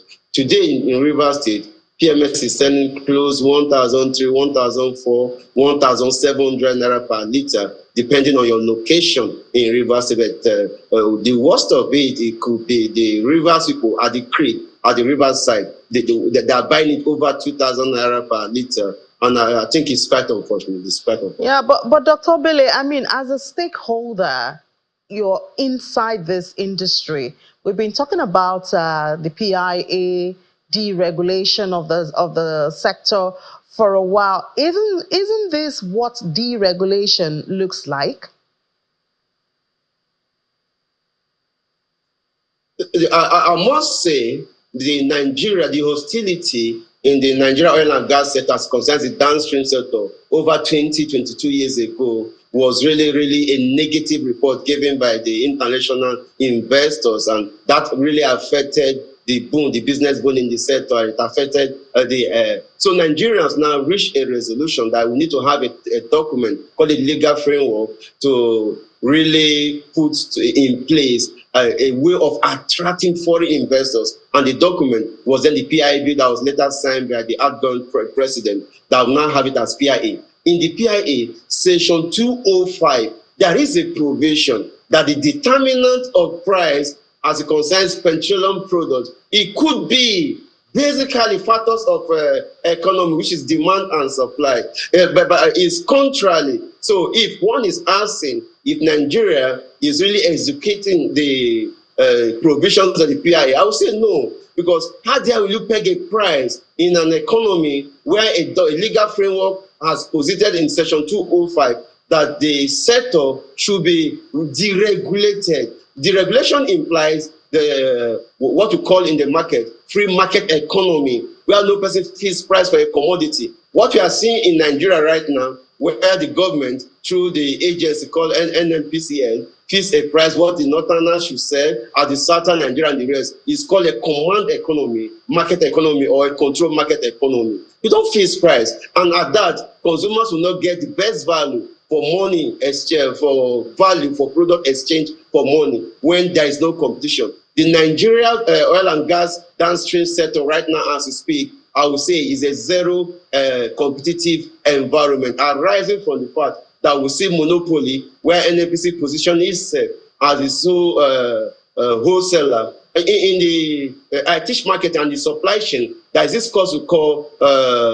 wholesale and retail management, where we do analysis. We call it the P to W, from W to R, from R to C. That's producer will produce and then give the stock to the wholesaler. After the wholesaler now gives to the retailer. Retailer now sell to the C, which is the end user, the consumers. I've never seen in this chain, in my years of lecturing students, where the P turned to the W, where the producer loses its status and turned to the wholesaler. I was shocked when NNPC, that owns 4 nation-owned refineries, lost its place status of the producer and to graciously, boldly, or shamefully takes the place of a wholesaler. But good enough, that has been dismantled and it has been signed that marketers can buy directly from Dangote. And I think independent petroleum marketers are celebrating that very approval at the moment, because we have close 40,000 filling stations across Nigeria.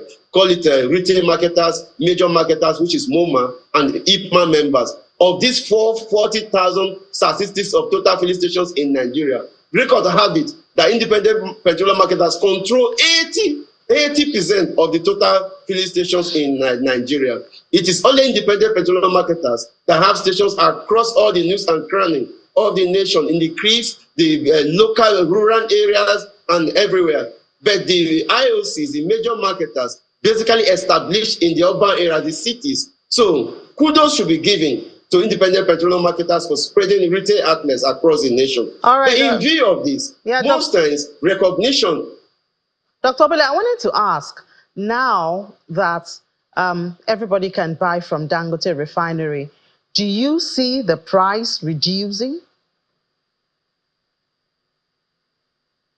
the only factor that can trigger the reduction of price is an intensive competition in this sector. And I describe it as what I call four-dimensional competitive dimensions in the sector. First dimension, Dangote has commenced operation, and speculations have it that is selling between 800 to 900 naira per liter to NNPC. The NNPC is adding its own markup to further sell to marketers. That's fine. So now Dangote is one dimension. And we are also saying the four nation-owned refinery, the two in Port Harcourt, one in Warri and Kaduna, should be privatized to reputable private firms. And early this year, I think that should be January or February, there was a publication by NNPC calling for bidders that were ready to come and take up the refinery under the agreement of maintain, repair, and operate. That was fine. People commended that. But we were shocked. 2 weeks after then, we saw a protest in Abuja saying, no, it shouldn't be privatized. It should still remain under the management of the NNPC.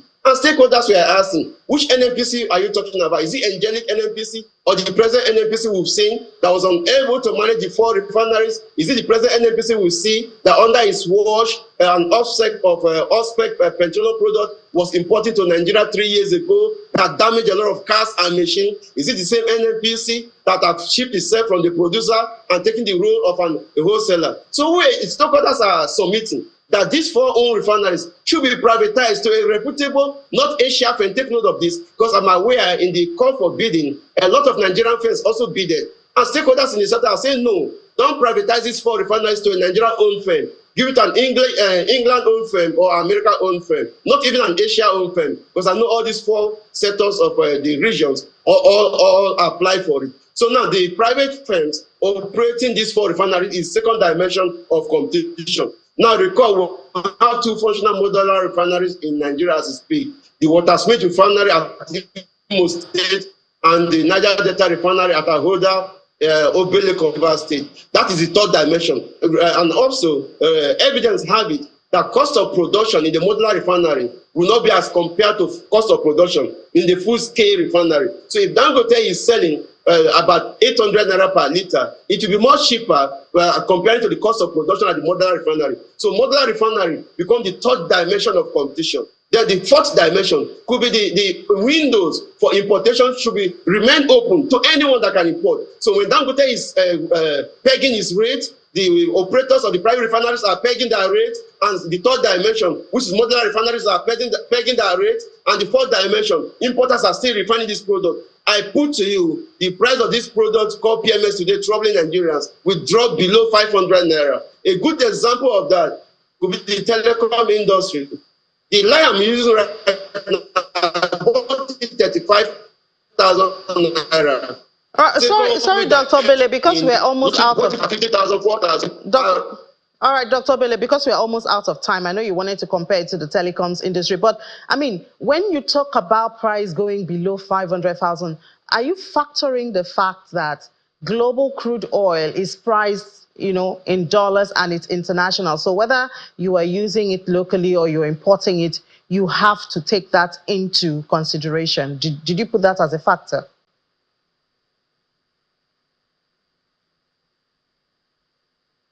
The components that constitute the present selling rate of PMS Nigerians are buying right now is about basically 7 components. When Nigerians start producing within Nigeria, we have this raw material within Nigeria, we have more the workforce within Nigeria. About 5 of these 7 components will be eliminated. And the present components, whichever cost component has been eliminated, further reduces the cost of the unit cost of any product. So we are saying that when we start refining in Nigeria, since we have the crude oil locally, we have the facility, the refinery facility locally, workforce locally, the event in the international market, which is called the external market environment, will no longer affect us. The aggression of Israel over Gaza and Lebanon right now as we speak, we see, and Iran also, seems to pose a lot of threat at the high sea in the international market. So whatever is happening at the international market, since it is an uncontrollable market, will invariably affect us over here in the local market. So this is why we are saying that the time for Nigerian local refinery to start production, it should be now in view of eliminating ourselves from the factors of the external environment. All right, Dr. Obele, the other question I would like to ask, you're calling for privatization of the refineries.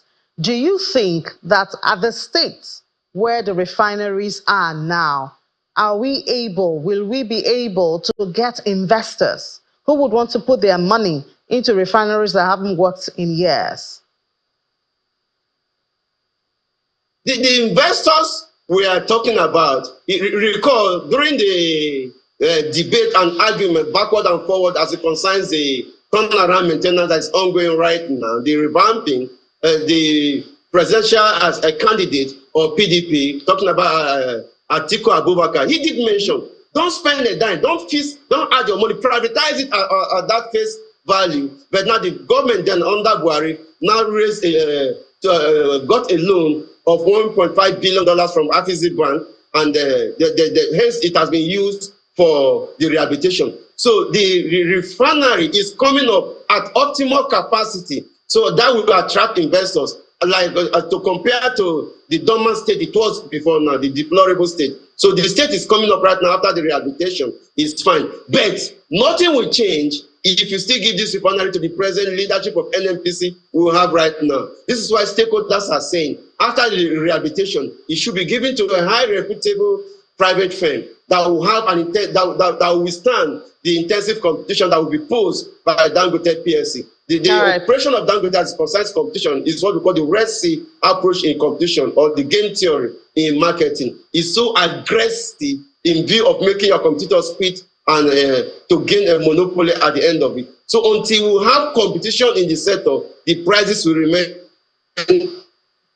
fluctuating and unstable as it is right now. All right, Dr. Joseph Obele, former chairman of IPMAN in Rivers State. Thank you so much for your views. We appreciate your time. Thank you for having me. All right, of course, we'll have different views and, considerations and suggestions until we get out of this issue of energy security and affordability too, one might add. Just before we head back to the Sunrise Daily Studio, a little bit of the market yesterday. It was slightly down 0.01%, lost about 5 billion naira. The close of trade, we have it there. We're still around 56 trillion naira, but it's a negative one. See, we'll have a bit of recovery this afternoon when we're going to do intraday numbers. The banking is still down, and I still wonder if it's some of those not so good news coming from the banking sector operations in the bank, if that's scaring investors away, but it was down 0.22%. That's banking. Oil and gas was also down at the close of trade yesterday. Top trades yesterday was from the financial sector. I'll be back 1 p.m. Business Incorporated. We'll take you around the world of business in 55 minutes. It will be just you and I later on today. So please don't leave me alone. Let's make it a date at 1 p.m. Business Incorporated. Let's head back now to the Sunrise Daily Studio.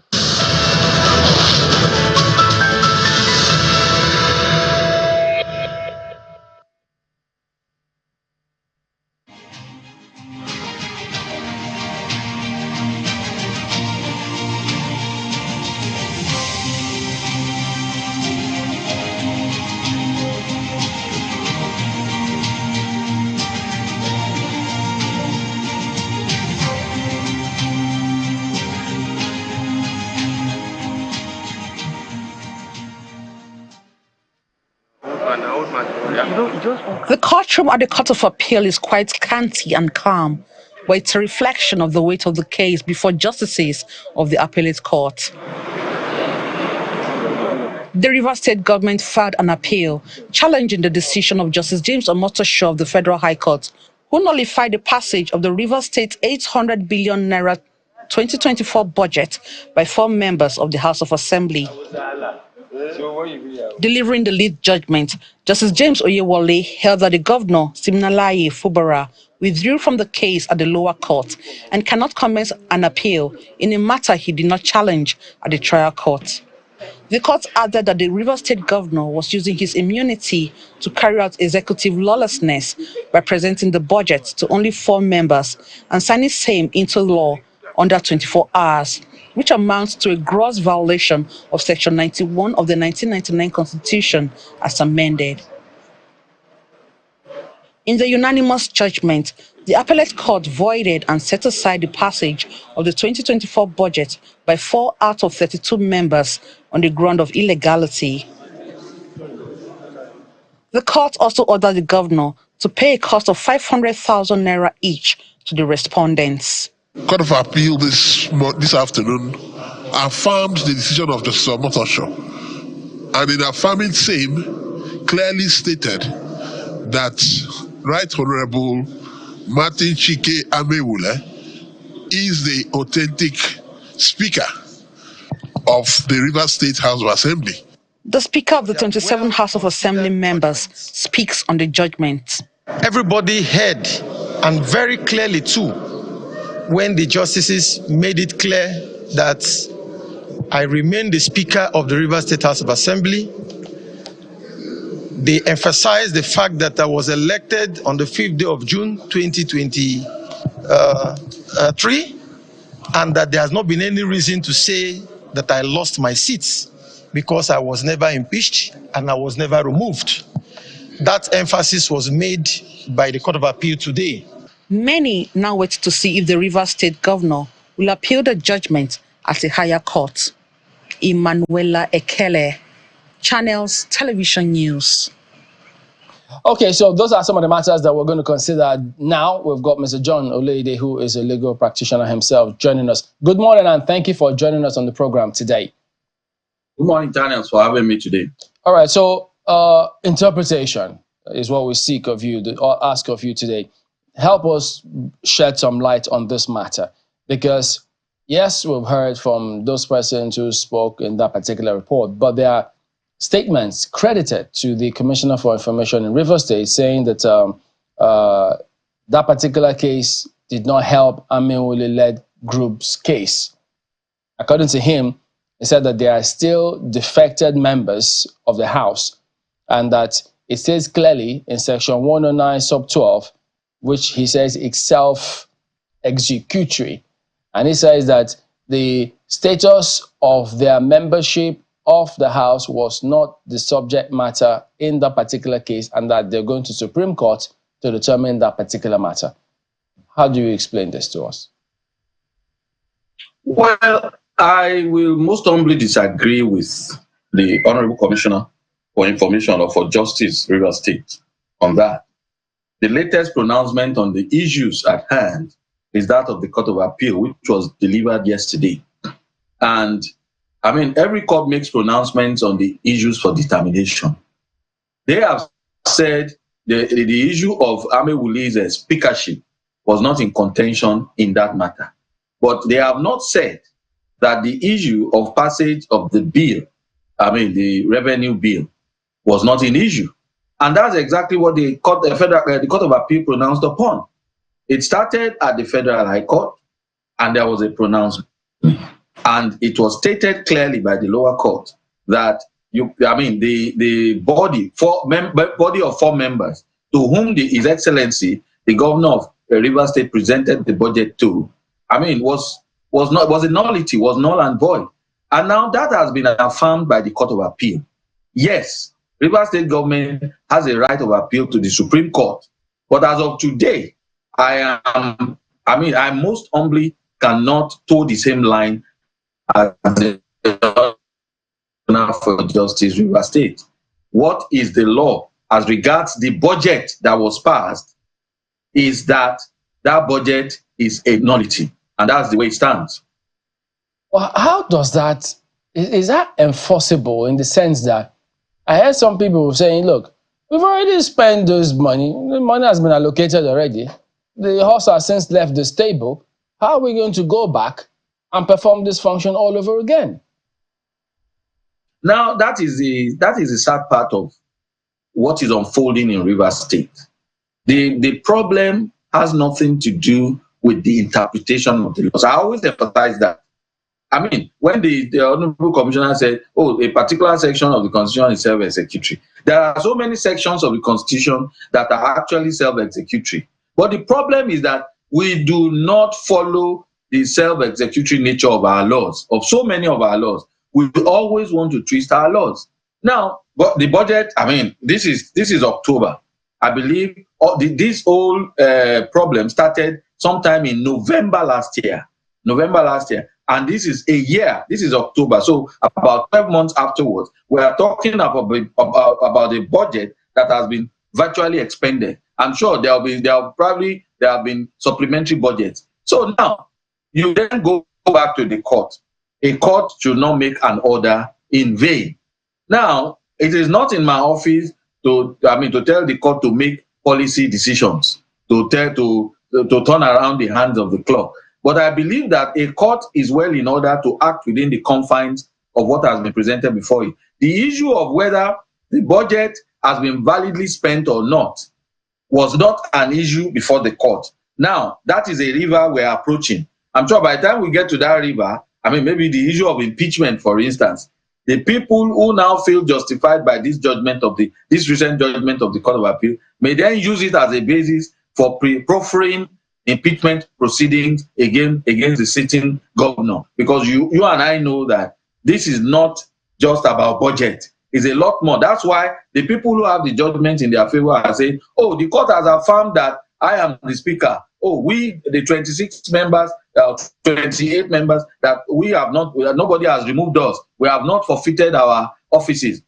That is why they are saying that. Because the issue is not about the betterment of the lot of the River State people. It is not about allocating resources to make life better for the River State people. It is about them. It is an ego problem. And they are using the instrumentality of the law to try and sway people to their respective positions. So what would you advise the states to do now? The government, because if they then say, well, we're going to go on appeal, so we have to stay action, we can't do anything. And in the meantime, of course, they'll have to continue running the states. Nothing can be in vacuum. Well, it's as easy as A, B, and C. You know as well as I do that they are going to the Supreme Court. All these cases, they are just piled up there at the Supreme Court. A lot of other important cases are not going on because of these cases being presented by politicians at the Courts of Appeal and at the Supreme Court. It's going to the Supreme Court. Whatever I say, whatever you say, whatever you think, whatever I think, is not going to sway the losing party from doing what we probably would say is reasonable. If it's about the River State people, and all of these people were ordinarily in the same party. If you remember, there was a time, this matter at I think River State High Court, there was a pronouncement on the fact that, oh, these people have they forfeited their positions as members of the State House of Assembly. And then we don't really know where that has ended. Now, these same people now, along the line, there was a pronouncement that, oh, there was nowhere, there's no evidence before the court to actually show that they renounced their membership of the party that sponsored them.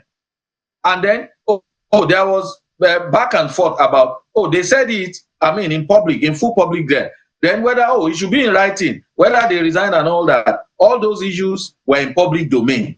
But evidential value that will be attached to any representation is not the same thing, it's not the way you look at it in public. It's different in the court of law.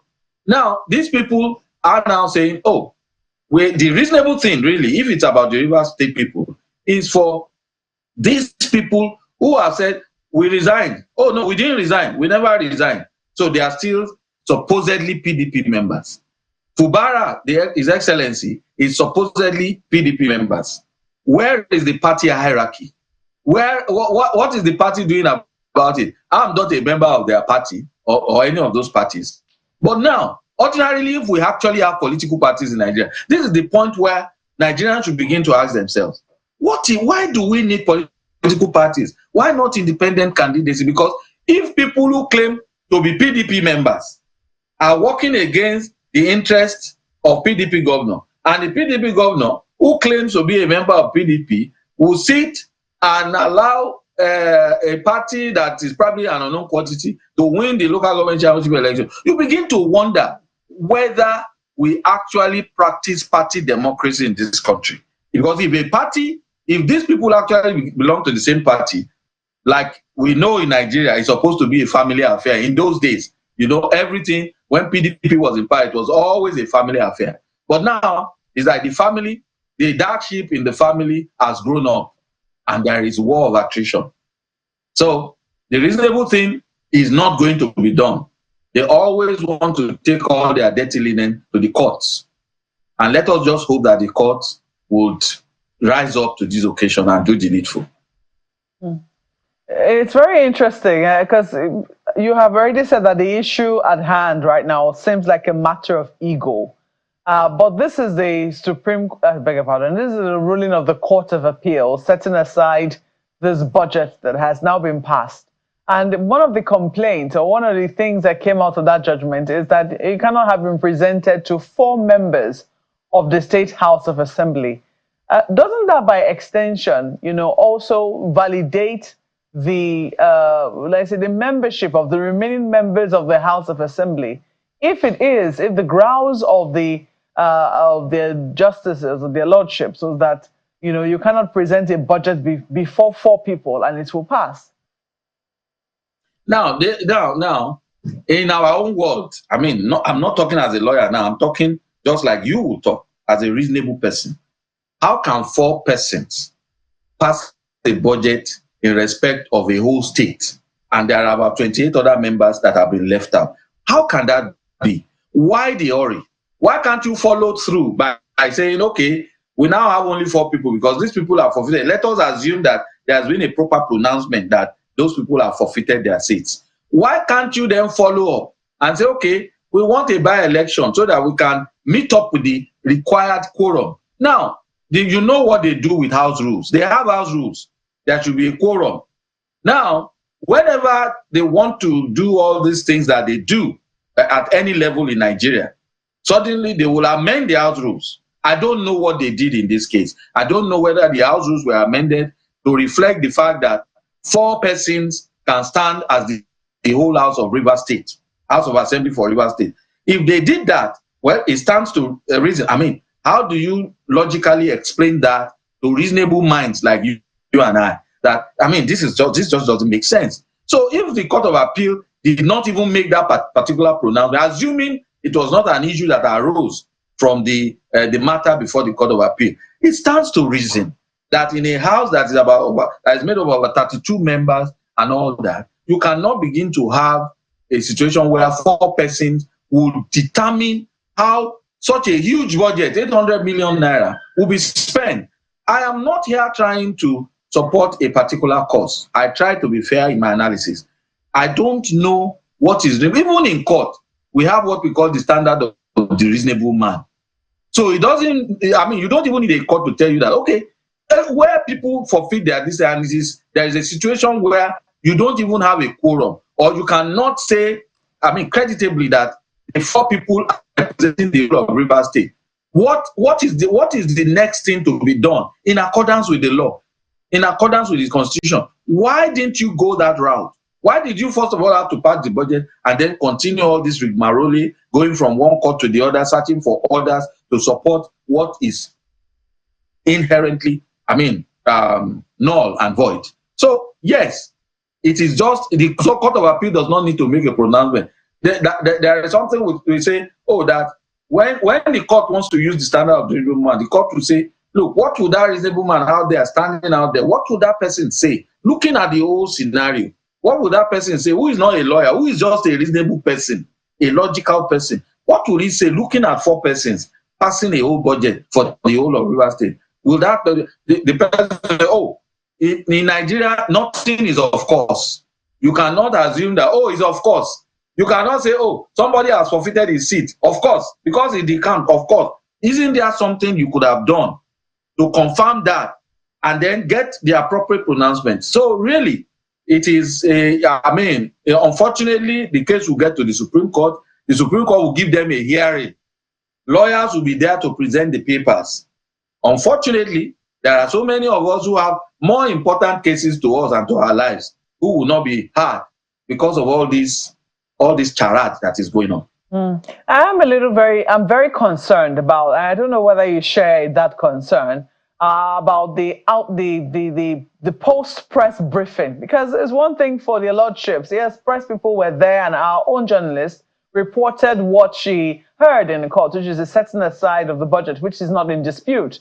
But then, you now also hear the briefing that was granted by the lawyer to those who went to court, and then you also hear the speaker, Martin Zamewule, saying that the appeal court, has confirmed and affirmed that he is the authentic Speaker of the House. And then much later, you see a statement from the Attorney General of the state saying that there was no such thing, that their lordships never ruled on any such thing. I'm trying to find the appropriate words now, where he says, after the judgment of the Court of Appeal today, there is a gale of misrepresentation and misinterpretation that Martin Amewule and 26 others remain members of the Rivers State House of Assembly, with Martin Amewule as the Speaker thereof. This is patently false.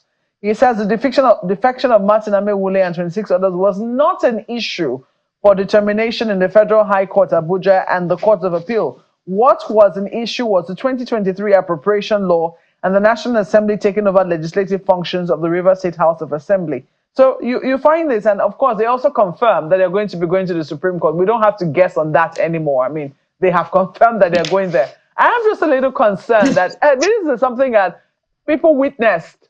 And when we come out of the court, granting press interviews, we're not now sure again what it is that their lordship said. I don't know. Are you as confused as I am? Because this is us having to deal with, I was not in court. Many people were not. I don't think you were in court. We have to deal with what the journalist said. And then granting a post interview, you hear the speaker, you hear the lawyer, and then you now hear the Attorney General. It's very confusing, isn't it?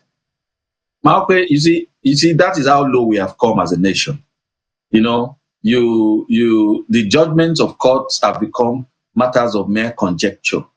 It's just a court makes a pronouncement in Nigeria, and it is discussed like, the bar was involved, the bench was involved. But when we talk about the judgments of courts in Nigeria, it's like we are in the beer parlor, which is another bar. It is very sad that is how low we have come in this country. Time was, even when a small me started practice, you cannot trivialize the pronouncement of a court, a judgment, even another ruling, a judgment, a final judgment. Now, you will see that I try as much as possible not to be as categorical as I want to be. This is because I have not seen the judgment. The man who spoke has not seen the judgment. Even the lawyer for the speaker that was deposed, legally or illegally, he has not seen the judgment. Most of the time, when the court pronounces judgment, as they are reading this judgment, they are seeing some typographical errors. And they will tell you after delivery that, this judgment will be ready later today. Sometimes they will say in 2 days' time, in 3 days' time. Sometimes you don't actually get a hard copy of the judgment until a week or 2 weeks after. Because then the typos they see when you are reading, when the judge is reading, is human error, slips. They then try to correct some of these things. It has nothing to do with the substance. What I'm driving at is the people who have talked about this judgment, they were giving briefings now. None of them has seen the hard copy. A reasonable lawyer, a well-trained lawyer, a lawyer who respects the court, who respects the law, will not come out and begin to speculate about the content of a judgment unless and until you have seen it. That is why it is one of the cardinal rules of practice of our ethics, the ethics of our profession, that when you are a counsel in a matter, when you have a vested interest, you are interested in a matter, you don't come before the press and you begin to make comments about it. Because naturally, you are bound to be biased. And the coloration of your representation will definitely be, more in favor of your position, even after losing a case in court. So what has happened now is, the Nigerian public should disregard what those parties are saying, the parties on record. We should wait until we see the actual judgment. But as a reasonable person, with my own little experience and knowledge and understanding of the law, I believe that, yes, the court has made a pronouncement about the passage of the budget for Rivers State 2024. There is no way the court would arrive at the decision it arrived at without making some comments on the constitution of the House that passed that budget into law. And so whether it is the ratio, which is the main reason for the decision, or what we call an obiter, which is just an aside, the important thing is that the conclusion of the Court of Appeal by Justice Oyewole is that the budget was not validly passed in accordance with the Constitution of the Federal Republic of Nigeria. For now, let us be content with that. Now, let them continue to gloat over matters, personal matters. That is not our concern here.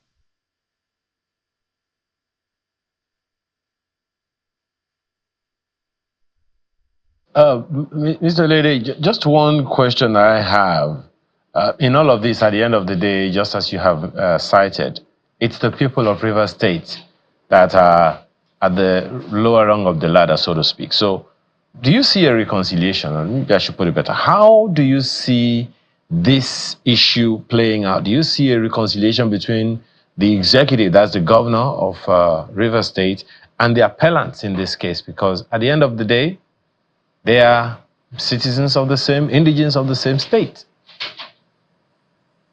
In the interest of Rivers State, there should be a reconciliation. Like politicians say, it is part of our language now in Nigeria. I mean, in politics, there are no permanent friends or permanent enemies. If the interest of Rivers State is paramount in the hearts of this political juggernaut, I would say yes, there should be reconciliation. So how do you see that playing out? In reality, I can say without any doubt that there will only be reconciliation probably after 2027 elections. And why is that?